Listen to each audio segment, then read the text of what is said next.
नमस्कार मित्रों, आपके अपने YouTube चैनल में आपका स्वागत है। मित्रों, प्राचीन वेदों में सूर्य को सर्व जगत की आत्मा कहा गया है। समस्त जीवों की आत्माओं का ऊर्जा स्रोत सूर्य देव ही है। सूर्य से ही सृष्टि पर जीवन है। सूर्य का शाब्दिक अर्थ प्रेरक होता है। यह सर्व प्रकाशक, सर्व प्रवर्तक होने से सर्व कल्याणकारी है।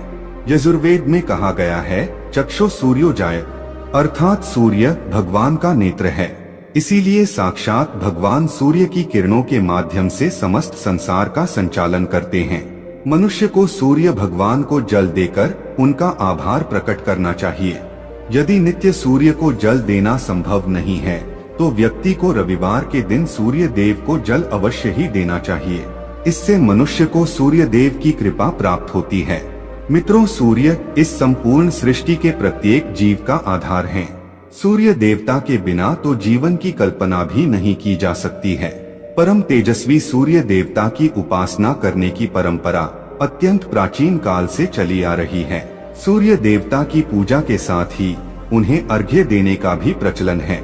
सूर्य देवता को अर्घ्य देने से मनुष्य के जीवन में कई सकारात्मक और चमत्कारी बदलाव होते हैं। भगवान श्री राम से लेकर भगवान श्री कृष्ण भी सूर्य देव को अर्घ्य दिया करते थे। भगवान श्री कृष्ण ने सूर्य देव की महत्ता का वर्णन कई बार किया है। रोज सूर्य देव को जल चढ़ाना एक ऐसा नियम है जो आपकी जिंदगी में बहुत बड़ा बदलाव ला सकता है। सूर्य की शक्ति इतनी अलौकिक है कि इसके बिना ये पूरी धरती तहस नहस हो सकती है। सूर्य देव प्रकाश, सकारात्मकता, इंद्रिय संयम, ऊर्जा आदि के देवता है। अगर आप जीवन में निराश और हताश महसूस कर रहे हैं, आपका मन आपके वश में नहीं है, आपका स्वभाव अत्यंत क्रोधी है, आप अपने काम भाव पर नियंत्रण नहीं कर पा रहे हैं, शरीर में बेचैनी महसूस होती है और आपका मन नकारात्मक विचारों से भरा हुआ है, तो आप सूर्य देव की उपासना अवश्य करें। सूर्य देव को मात्र जल चढ़ाने से आपके सभी संकट दूर हो सकते हैं। संसार की हर परेशानी का हल सूर्य देव के पास ही है। आपकी हर समस्या का समाधान सूर्य को जल अर्पण करने से ही प्राप्त हो सकता है। सूर्य देवता की उपासना करने से आत्मा की शुद्धि होती है और मनोबल बढ़ता है। सूर्योदय के समय सूर्य की किरणों से वातावरण पवित्र और सकारात्मक बन जाता है। यदि प्रतिदिन आप सुबह स्नान करके सूर्य देवता को मंत्रों का उच्चारण करते हुए जल चढ़ाते हैं तो इसके आपको कई फायदे होंगे। कुछ ही समय में आप खुद इसका प्रभाव महसूस करेंगे कि सूर्य देव की कृपा से आपका जीवन कितना बेहतर हो गया है। आप पाप, रोग, भय आदि दोषों से मुक्त हो जाएंगे और आपका जीवन खुशियों से भर जाएगा। आपका शरीर स्फूर्ति युक्त, रोगों से मुक्त हो जाएगा और आप प्रत्येक कार्य को उत्साह से कर पाएंगे। कुंडली में अन्य ग्रहों की तरह ही सूर्य के शुभ या अशुभ स्थिति में होने से हमारे जीवन पर भी इसका शुभ या अशुभ प्रभाव पड़ता है। कुंडली में सूर्य यदि शुभ स्थिति में होता है तो हमें समाज में भरपूर मान सम्मान, यश और प्रसिद्धि मिलती है। वहीं कुंडली में यदि सूर्य अशुभ स्थिति में हो तो इसके विपरीत परिणाम मिलते हैं। इसलिए कुंडली में यदि सूर्य की स्थिति मजबूत करनी है तो ज्योतिष शास्त्र में कुछ ऐसी चीजों के बारे में बताया है जिन्हें पानी में डालकर सूर्य देव को अर्घ्य देने से शुभ परिणाम प्राप्त होते हैं। किंतु मित्रों, कई मनुष्य सूर्य को जल देते समय बहुत सी गलतियां कर बैठते हैं। सूर्य को जल देते समय महत्वपूर्ण नियमों का पालन नहीं करते हैं। गलत तरीके से अर्घ्य देकर सूर्य देव का अपमान नहीं करना चाहिए, अन्यथा मनुष्य को कई कष्टों का सामना करना पड़ सकता है। साथ ही केवल सूर्य को जल देने से फल की प्राप्ति नहीं होती है। सूर्य को जल देते समय विधि का पालन करते हुए सूर्य देव के मंत्र का जाप करना भी आवश्यक है।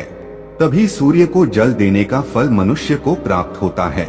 ज्योतिष शास्त्र के अनुसार सूर्य देव अप्रसन्न होने पर मनुष्य की बुद्धि का नाश हो जाता है।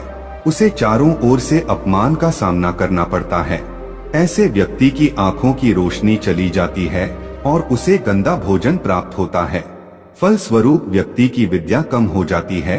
वह जो कुछ भी पढ़ता है उसे तुरंत ही भूल जाता है। पिता पुत्र में अकारण ही वाद विवाद होने लगता है। सूर्य देवता रूठ जाने पर व्यक्ति पर गलत इल्जाम लगते हैं और उसके हाथ से अनजाने में कई अपराध हो जाते हैं। इसीलिए व्यक्ति को अनिष्ट कार्य करके सूर्य देव को रुष्ट नहीं करना चाहिए।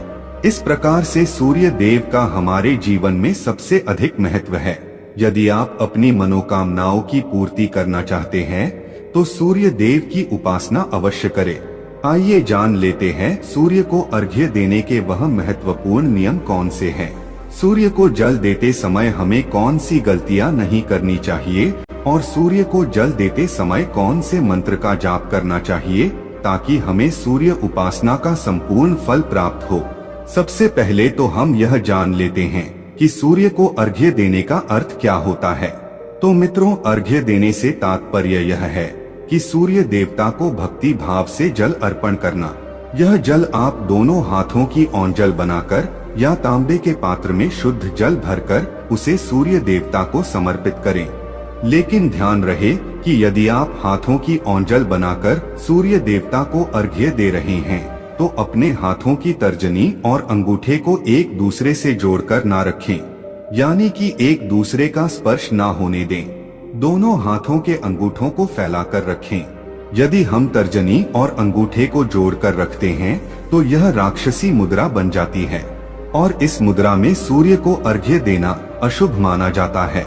यदि आप पात्र में जल भरकर सूर्य देवता को अर्घ्य दे रहे हैं तो भी उस पात्र को दोनों हाथों के अंगूठे का स्पर्श ना हो, इसका ध्यान रखें।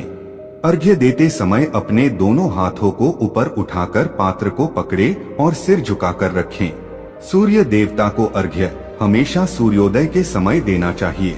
उगते हुए सूर्य की उपासना करना हमेशा ही शुभ होता है। सूर्योदय के 2 घंटे बाद अर्घ्य देने का कोई भी औचित्य नहीं होता है।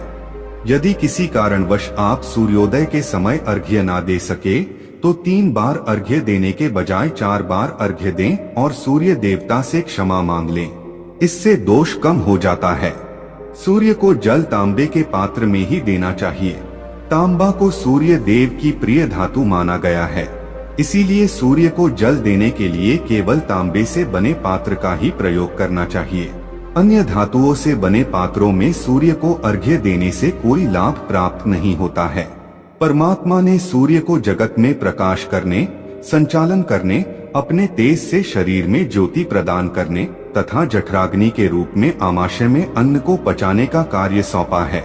इसी कारण से तांबे के पात्र में रखे जल को पीने से व्यक्ति पेट से जुड़े रोगों से भी मुक्त हो जाता है। उस तांबे के पात्र में गंगाजल या पवित्र नदियों का जल भरें। यदि ऐसा संभव नहीं है तो शुद्ध जल का प्रयोग करें। मात्र जल से कभी भी अर्घ्य नहीं देना चाहिए। जल के पात्र में जल के साथ मुख्य रूप से कोई भी लाल फूल, लाल चंदन और अक्षत जरूर डालें। आप चाहें तो इस जल में थोड़ा सा घी, शहद, दूध या गुड़ इत्यादि भी मिला सकते हैं। सूर्य देव को अर्घ्य देने का सही समय तब होता है जब सूर्य लालिमा लिए हो, अर्थात जब प्रातः काल में सूर्य लाल रंग का दिखाई दे तो उस समय अर्घ्य देना सर्वश्रेष्ठ फल देता है। मित्रों, यदि आपने सूर्य को अर्घ्य देने का संकल्प लिया है तो यह संकल्प कभी नहीं तोड़ना चाहिए। जितने दिनों का भी आपने संकल्प लिया हो उतने दिन सूर्य को अर्घ्य अवश्य देना चाहिए। यदि आप संकल्प को पूरा नहीं कर सकते तो ऐसा संकल्प नहीं करना चाहिए, इससे सूर्यदेव रुष्ट हो जाते हैं। दोस्तों, भगवान श्री कृष्ण ने सूर्य देव को जल देने का मंत्र बताया है जिसका उच्चारण अवश्य ही करना चाहिए। वह मंत्र इस प्रकार है: ओम खगोलकाय नमः। इसके अलावा आप ओम घृणी सूर्याय नमः इस मंत्र का जाप भी कर सकते हैं। इस मंत्र का उच्चारण करके सूर्य को जल देने से दरिद्रता का अंत होता है और व्यक्ति को सुख समृद्धि की प्राप्ति होती है। दोस्तों, सूर्य देव की महिमा अपरंपार है और प्रतिदिन ही हमें उनका आभार मानना चाहिए। परंतु ज्योतिष शास्त्र में मुख्य रूप से रविवार का दिन सूर्य देवता का दिन माना जाता है।